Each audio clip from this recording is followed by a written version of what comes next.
The Google Way: Innovation, Failure, and Audacity. What made Google different? They didn't just rest on winning at search. Larry's mantra was 10x, not 10% improvement. Sergey wanted to tackle impossible problems. Wild innovations. Gmail, 2004. Free, massive inbox, lightning-fast search. Critics called it a joke at first.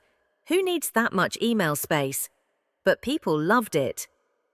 Google Maps, 2005. The world's streets on your screen. Developers hacked toy race car sensors to make mapping cheaper and faster. Google Images, News, Translate. It was a constant storm of new products. Failed experiments, that taught lessons. Google Glass. The world wasn't ready yet for smart glasses. Google Wave, Buzz. Social networks that fizzled. Google Plus. Couldn't defeat Facebook. But each failure made the team smarter, bolder. At Google, failure wasn't punished.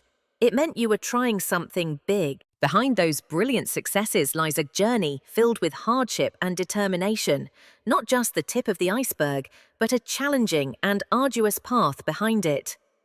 Let us listen to the entire story together to truly appreciate the saying, even the greatest revolutions start with a curious mind, a friend, and a garage. Welcome to Motivational Success Stories.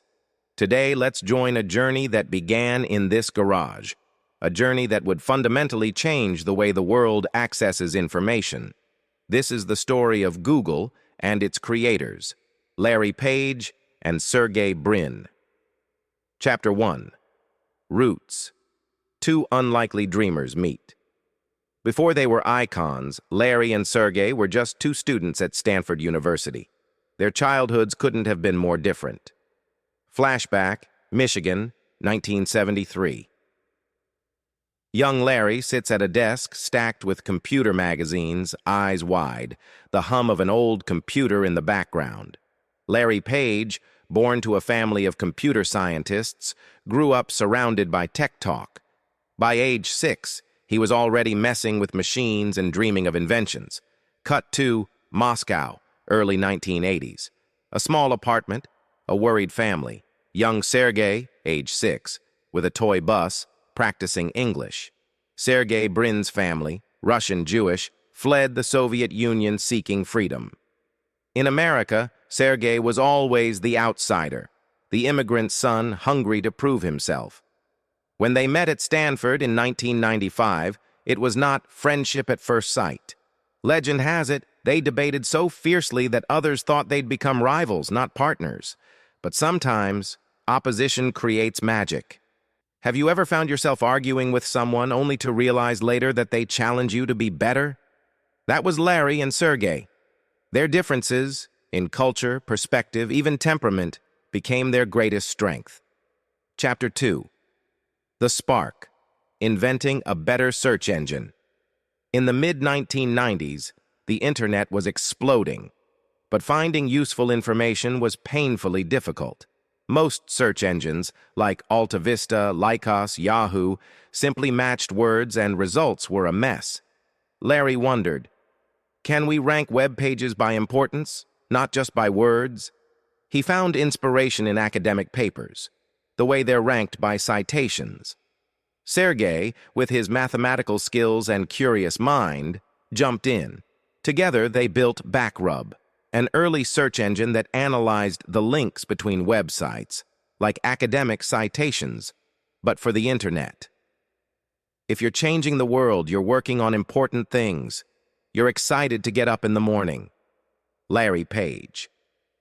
They were tired students, living on pizza, typing all night, sleeping on friends' couches. They tested Backrub on the Stanford network, and the results were obvious. It was more accurate than anything else. Example. Imagine you're searching for best coffee in Los Angeles. Old engines might return scattered, irrelevant links. But Larry and Sergey's tool bubbled up the sites the web trusted the most. And as the story goes, when you build something 10 times better, people notice. Chapter 3. Google is born.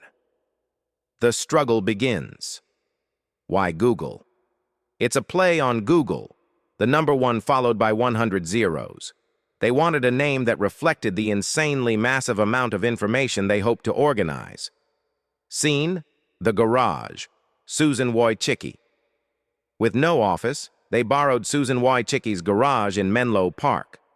Susan, if you don't know, later became CEO of YouTube, a true startup supporter. Larry and Sergey lived cheaply. They built their first servers out of Lego bricks and cheap hardware. They begged, borrowed, and coded endlessly. Real dialogue recreated. Larry: we need more disk space for the index. Sergey: let me see if I can get a discount on parts from the campus store. And every day, the product got better. But when they tried to sell their idea to big companies, Excite Yahoo, they were turned down. Some even told them point blank, the web search market isn't big. People want portals and fancy home pages, not just search. Have you ever believed in something so much that rejection only made you push harder? That's what Larry and Sergey did. Against all expert advice, they decided, if no one will buy it, we'll build it ourselves. Chapter 4. Don't Be Evil. Building Trust in Culture Scene.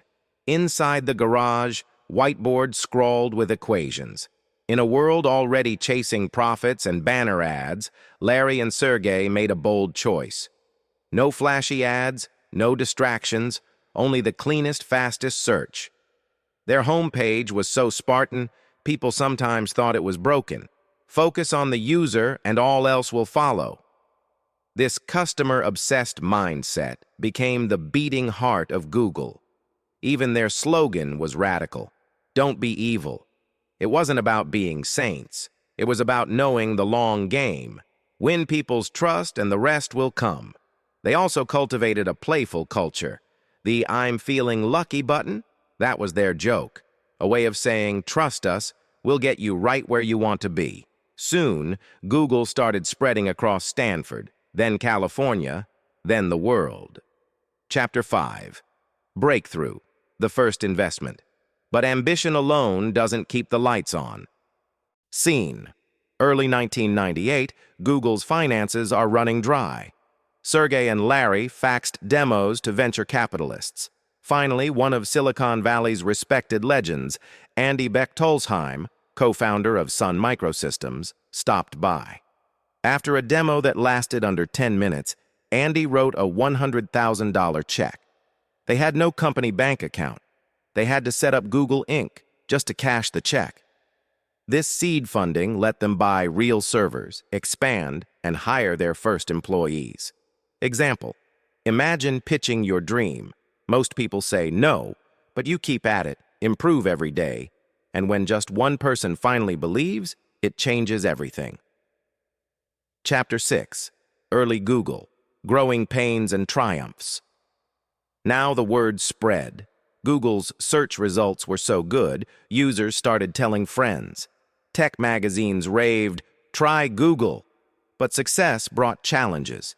Their servers crashed from traffic spikes. They struggled to keep up with demand. Larry and Sergey hired friends, classmates, even family to help code and manage. Google's legendary culture was born in these days. Open debates, every voice counted. 20% time. All employees could spend 20% of their time on wild new ideas. Gmail came from this. Free food, crazy office toys, t-shirts. Work should be fun, not a grind. But even as Google began to grow, Larry and Sergey faced a big question. How do you run a real business? Chapter 7. Enter Eric Schmidt. The student becomes a company. By 2001, Google was powerful, but still chaotic. Investors pushed the founders to hire a real CEO. Enter Eric Schmidt, an experienced executive from Sun and Novell. At first, Larry and Sergey worried about losing control, but Eric promised to guide, not rule. The result? A true partnership. The triumvirate led Google through its hypergrowth while keeping the inventor spirit alive. Under Eric, Google professionalized, set real business goals, scaled hiring and infrastructure, raised more funding, planned for an IPO lesson. Even visionaries need guidance. Finding partners with different strengths can multiply your impact. Chapter 8. The Google Way: Innovation, Failure, and Audacity. What made Google different? They didn't just rest on winning at search. Larry's mantra was 10x, not 10% improvement. Sergey wanted to tackle impossible problems. Wild innovations: Gmail, 2004. Free, massive inbox, lightning-fast search. Critics called it a joke at first. Who needs that much email space? But people loved it. Google Maps, 2005. The world's streets on your screen. Developers hacked toy race car sensors to make mapping cheaper and faster. Google Images, News, Translate. It was a constant storm of new products. Failed experiments that taught lessons. Google Glass. The world wasn't ready yet for smart glasses. Google Wave. Buzz, social networks that fizzled. Google Plus couldn't defeat Facebook, but each failure made the team smarter, bolder. At Google, failure wasn't punished. It meant you were trying something big. Chapter 9. Going Public, Going Global. In 2004, Google went public. IPO day. Larry and Sergey, instead of Wall Street suits, wore suits with sneakers and drove to the New York Stock Exchange in a blue, slightly beat-up Volkswagen Bug. Their letter to new shareholders was called An Owner's Manual for Google's Shareholders, a declaration that they'd run the company for the long term, not just for quarterly profits. Stocks soared. In a few years, 2 PhD students had created a company worth over $180 billion. But for Larry and Sergey, the mission was bigger. Organize the world's information and make it universally accessible and useful. Chapter 10. Expanding the Empire. YouTube, Android, and more. Google's appetite for changing the world grew. YouTube, 2006. After seeing how homemade videos were exploding and knowing people wanted to share globally, Google acquired YouTube for $1.65 billion. Many doubted the move. Now YouTube is the largest video platform on Earth. Android, 2005. Google quietly bought a startup building a mobile OS.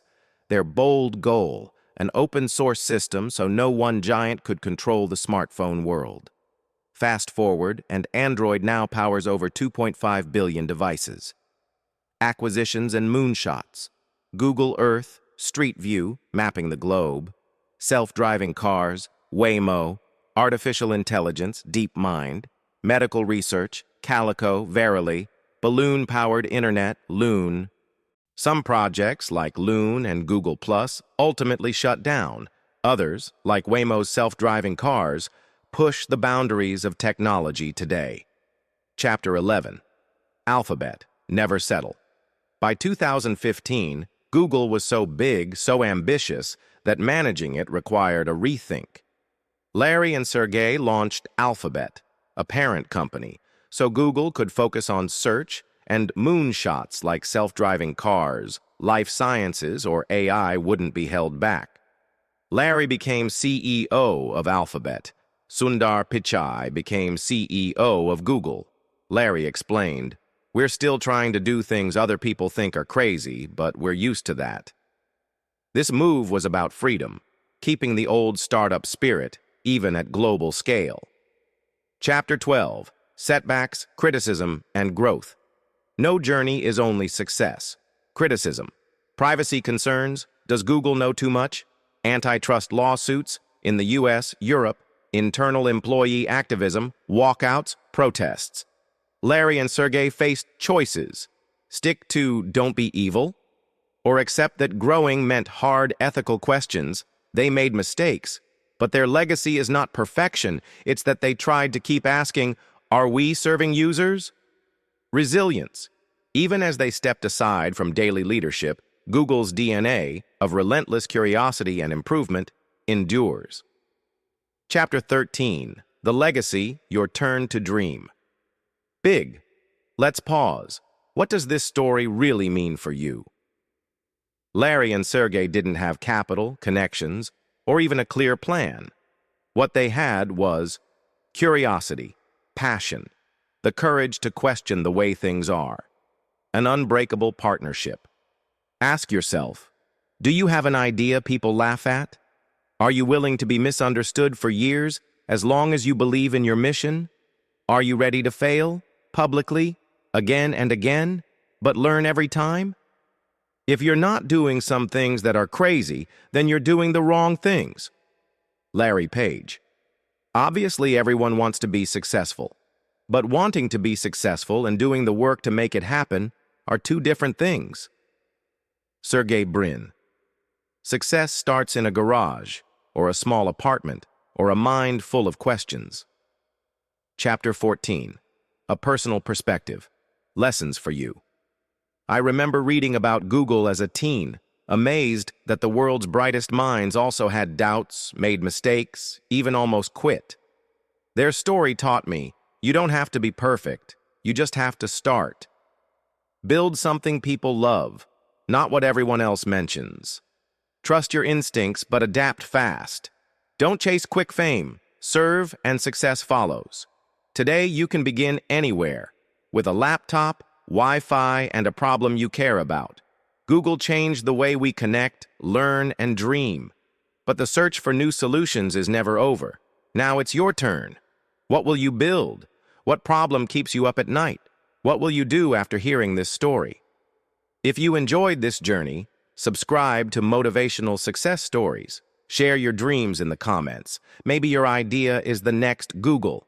Remember, even the biggest revolutions start with a curious mind, a friend, and a garage. Thank you for watching. See you in the next success story.